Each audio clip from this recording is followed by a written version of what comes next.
तो चलिए अब बात करते हैं लेंथ ऑफ आर्क की, जो हमारा थर्ड टॉपिक था। थर्ड टॉपिक था। तो लेंथ ऑफ आर्क क्या होता है? आर्क तो अभी मैंने बताया कि अगर कोई सर्कल है तो सर्कल में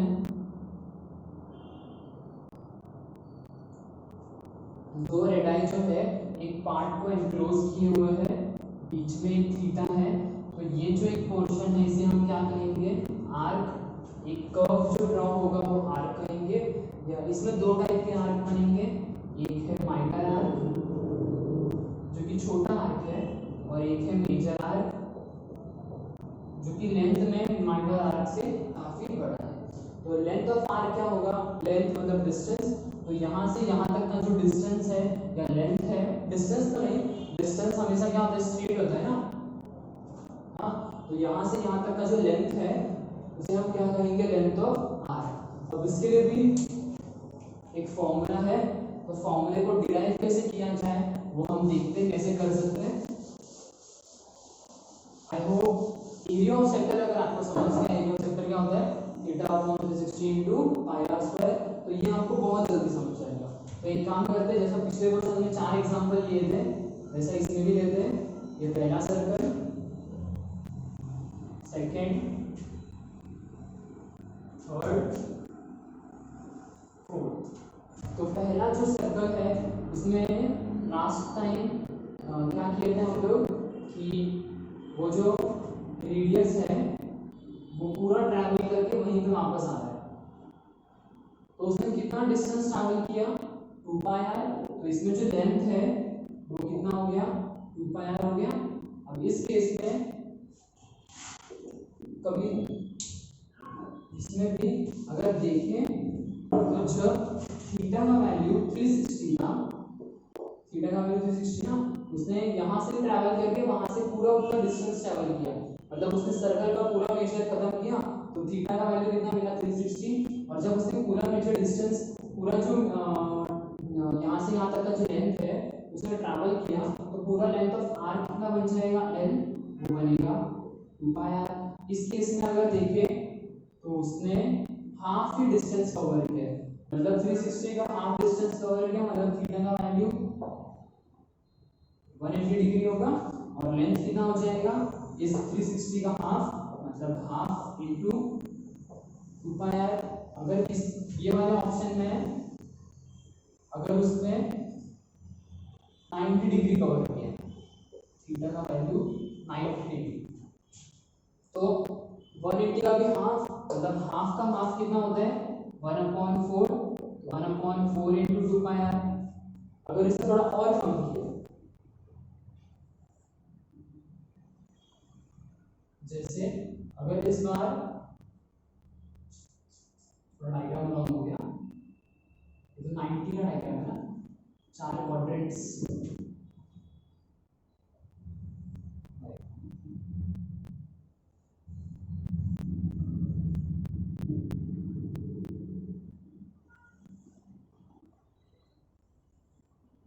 अगर इस बार उसका 60 डिग्री कवर किया, मतलब थीटा का जो वैल्यू है वो है 60 डिग्री। तो इस केस में क्या होगा? हम लोग क्या कर रहे हैं? ये जो टर्म है 360 को 180 से डिवाइड करें, जैसा पिछले टाइम किया था। क्या कर रहे थे? थीटा का जो वैल्यू रहेगा उसको सर्कल के एक्चुअल मेजर से डिवाइड कर रहे हैं। 360 अपॉन 360 1, 180 अपॉन 360 1/2, 90 अपॉन 360 1/4। तो इसमें भी 60 अपॉन 360 कितना होगा? 1/6, 1/6 इनटू 2 पाई आर। तो इससे जो एक्चुअल ओरिजिनल फॉर्मूला है लेंथ ऑफ आर्क का, लेंथ ऑफ आर्क का, जब थीटा का वैल्यू वो थीटा ही रहे, जो थीटा का वैल्यू है वो नहीं दिया हुआ है, इस केस में थीटा अपॉन सर्कल का original value 360 original measure into 2 pi r. तो एरिया ऑफ सेक्टर में क्या होगा? Theta upon 360 into pi r square, और लेंथ ऑफ आर्क में theta upon 360 into 2 pi r. अभी जो हमारा फोर्थ टॉपिक था वो लिस्ट में, वो क्या था? Relation between area of sector and area of length of arc. तो किसी भी चीज का जो रिलेशन है वो हम जो दो चीज के बीच का जो रिलेशन है वो तब तक नहीं निकाल सकते जब तक हमें दोनों के बारे में अच्छी तरह से पता ना हो। तो एरिया ऑफ सेक्टर हमने पता किया, तो एरिया ऑफ सेक्टर का फॉर्मूला हमें क्या दिया, एरिया ऑफ सेक्टर क्या मिला, theta upon 360 degree into pi r square. ये क्या था, एरिया ऑफ सेक्टर था। और लेंथ ऑफ आर्क हमें क्या मिला, लेंथ ऑफ आर्क हमें मिला theta upon 360 degree into 2 pi r. ये मुझे दो फॉर्मूलेस मिले एरिया ऑफ सेक्टर में, एरिया रिलेटेड टू सर्कल में। एरिया ऑफ सेक्टर होता है theta upon 360 into pi r square और लेंथ ऑफ आर्क होता है theta upon 360 into 2 pi r. और हमें इन दोनों के बीच के रिलेशन को स्टडी करना है, तो अभी एक काम करते हैं। हाँ, अगर मैं दोनों को प्रॉपर्ली नोटिस करूं तो थीटा अपॉन 360 दोनों के अंदर है, है। तो क्या एरिया ऑफ सेक्टर को मैं ऐसा लिख सकता हूं, area of sector is equal to theta upon 360, इसमें भी है इसमें भी है। तो एक काम करते हैं, इस वाले सेकंड वाला जो इक्वेशन है, सेकंड वाले इक्वेशन में ये 2 पाई आर से डिवाइड कर देते हैं, तो मुझे थीटा अपॉन 360 का वैल्यू कितना मिलेगा। अगर मैंने लेंथ ऑफ आर को शॉर्ट फॉर्म में L बोला, L अपॉन 2 पाई आर ये मिलेगा। और क्या मैं ये थर्ड जो इक्वेशन मुझे फाइंड आउट हुआ, इसको मैं इस जगह पे सब्स्टिट्यूट कर सकता हूं। तो थीटा अपॉन 360 का वैल्यू कितना हो गया, L upon 2 pi r into pi r square. ये होगा ये पाई आर स्क्वायर ये पे, इसमें से पाई और पाई कैंसिल, यहाँ का एक आर और ये वाला एक आर कैंसिल। अब बचा क्या, length of r into radius, r radius upon 2। तो एरिया ऑफ सेक्टर और area of sector sorry area of sector और लेंथ ऑफ आर्क में यही रिलेशन है कि area of sector is equal to length of arc into radius upon 2। ये भी अपने आप में एक फॉर्मूला है। अगर एरिया ऑफ सेक्टर को a बोले तो a is equal to l into r upon, ये हो गया तीसरा formula, area related to circle sector.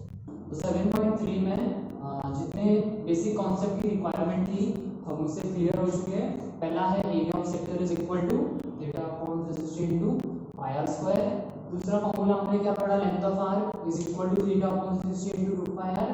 और तीसरा पढ़ा हम लोगों ने रिलेशन बिटवीन किसके किसके बीच में, एरिया ऑफ सेक्टर और लेंथ ऑफ आर के। तो उसका फॉर्मूला क्या था, area of sector is equal to L मतलब length of r into radius upon 2। ये तीन फॉर्मूलेस पढ़े। अब ये तीन फॉर्मूलेस के ऊपर ही बेस है हमारा 7.3। तो चलिए उसको स्टार्ट करते हैं। तो 7.3 में अगर मैं पहला क्वेश्चन देखूं, पहला क्वेश्चन है find the area of sector of a circle with radius 6 centimetre if angle of sector is 60 degree. Question जो है वो काफी सिंपल है। एक सबसे पहला स्टेप क्या है, वर्ड प्रॉब्लम को सॉल्व करने का डायग्राम ड्रॉ कर लेते हैं। अगर ये मैंने डायग्राम ड्रॉ किया, इसमें एक सेंटर है, दो रेडियस है, तो आपको तो पता ही होगा कि एक सर्कल में हम इंफिनिटी रेडियस ड्रॉ कर सकते हैं। और ये 6 है, ये दोनों 6, बीच में एक एंगल है और वो एंगल ऑफ सेक्टर जो है वो है 60 डिग्री। हाँ, और मुझे इस पे जो एरिया कवर्ड किया है, एरिया जो एनक्लोज है दोनों रेडियस के बीच में, वही मुझे फाइंड आउट करना है। तो एरिया ऑफ सेक्टर हम यूज करेंगे, area of sector is equal to क्या होता है फॉर्मूला, अभी हमने पढ़ा theta upon 360 into pi r square. बहुत इजी फॉर्मूला है, theta upon 360 into pi r square. अब इसमें जो जो वैल्यूज हमें दिए हुए हैं सब्स्टिट्यूट करते हैं। थीटा का वैल्यू 60 डिग्री, तो 60 अपॉन 360 डिग्री इनटू पाई मतलब 22/7, आर हमें दिया हुआ है 6, तो 6 × 6 ये आर स्क्वायर था।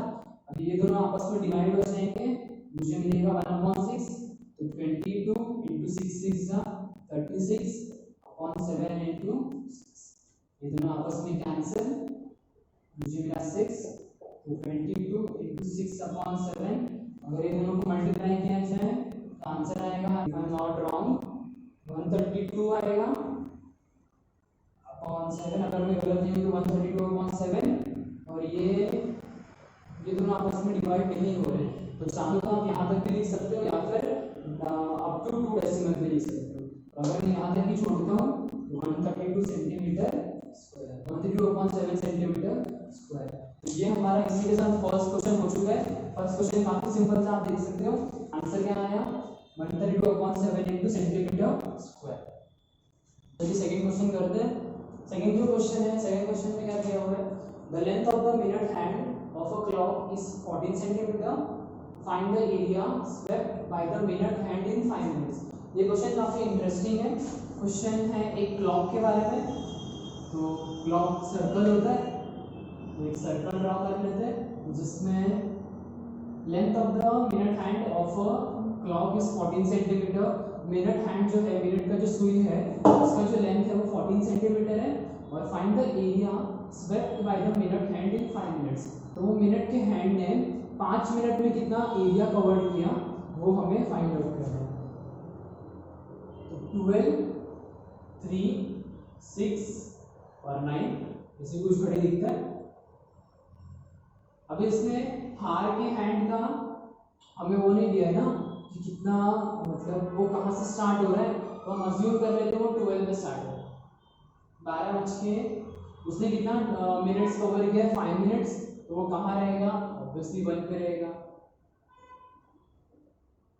इधर रहेगा। और वही ये मिनट हैंड है, मिनट हैंड है 14 मिनट्स 14 सेंटीमीटर का। और ये दोनों के बीच का जो एंगल है वो है थीटा, और थीटा हमें फाइंड आउट, थीटा भी फाइंड आउट करना है और दोनों के बीच का एरिया भी फाइंड आउट करना है। और कुछ क्वेश्चन में नहीं। अभी सबसे पहले अगर मैं थीटा की बात करूं, थीटा नहीं गिवन है क्वेश्चन में, तो मुझे थीटा भी निकालना पड़ेगा और एरिया ऑफ सेक्टर तो फाइंड आउट करना है।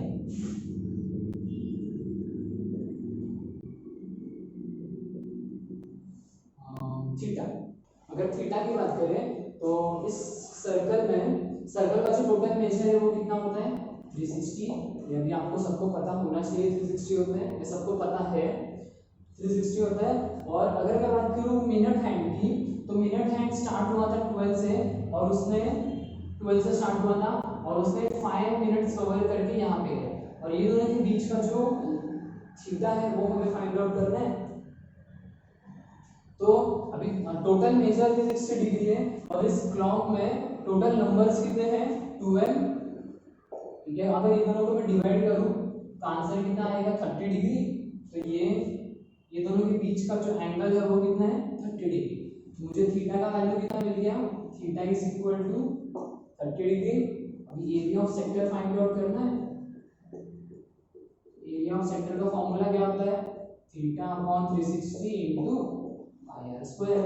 इसमें थीटा का वैल्यू 30 मिल गया, 30 अपॉन 360 डिग्री इनटू पाई का वैल्यू 22/7, आर हमें दिया है 14 इनटू 14।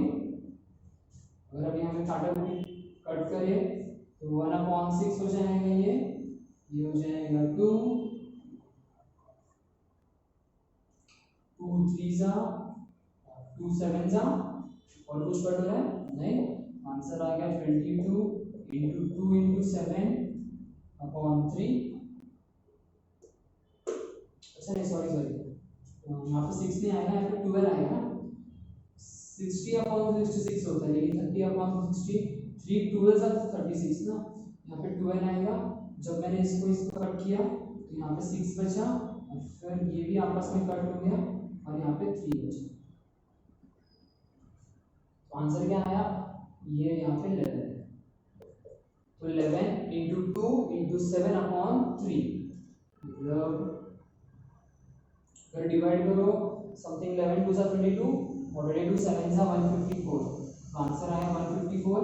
आप इसको डिवाइड भी कर सकते हो, या फिर अगर क्वेश्चन में दिया है up to 2 decimal find out करो तो इसको डिवाइड कर लो, या फिर अगर नहीं दिया है तो डायरेक्टली यहाँ तक भी छोड़ सकते हैं।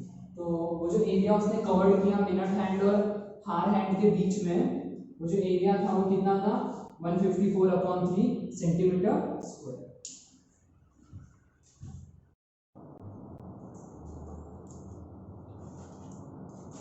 तो चलिए थर्ड क्वेश्चन स्टार्ट करते हैं। थर्ड क्वेश्चन में क्या दिया हुआ है, इन अ सर्कल, यहाँ पे आ जाता हूँ, in a circle of radius 21 centimetre and arc subtends an angle of 60 degree at the centre, then find the length of the arc and the area of sector form by arc.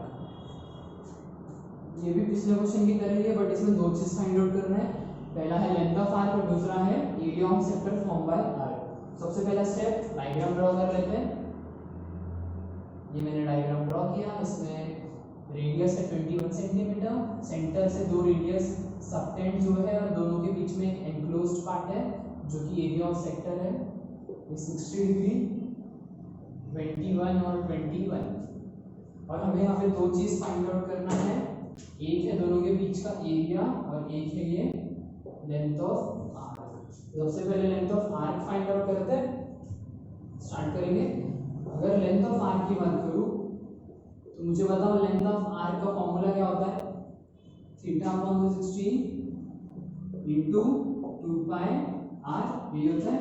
इसमें theta का value है 60 degree, तो 60 degree upon 360 degree into 2 पाई मतलब 22/7, are है, are कितना है 21। ठीक है, इसको डिवाइड करेंगे तो 1/6 आ जाएगा और ये दोनों कट होके 3 और 22 इंटू आएगा 3 2 से कितना होता है 6 होता है, 6 और 6 आपस में कैंसिल, तो आंसर कितना आ गया 22 सेंटीमीटर। पहला वाला आपको सबको समझा है 22 सेंटीमीटर कैसे आया। अभी अगर मैं बात करूं एरिया ऑफ सेक्टर की, तो एरिया ऑफ सेक्टर को मैं दो तरह से निकाल सकता हूं। अब अगर आपको याद हो तो हमने रिलेशन बिटवीन पढ़ा था एरिया ऑफ सेक्टर और लेंथ ऑफ आर्क के बीच में, तो वो ऐसे तो ना बताया था, उसका भी कहीं ना काम होगा तो इसलिए बताया था ना। तो एरिया ऑफ सेक्टर क्या होता है, दोनों की relation, area of sector A is equal to L into r upon 2, ये होता है। तो हम चाहे तो यहाँ पे इसको यूज कर सकते हैं, क्योंकि मुझे लेंथ का वैल्यू 22 सेंटीमीटर पता है और रेडियस मुझे गिवन है 21 सेंटीमीटर, या फिर जो हमारा ओरिजिनल फॉर्मूला है θ/360 इंटू पाई आर स्क्वायर, वो भी यूज कर सकते हैं, दोनों तरह से आएगा। तो एक काम करते हैं, पहले ये यूज करते हैं, एल मतलब लेंथ इंटू रेडियस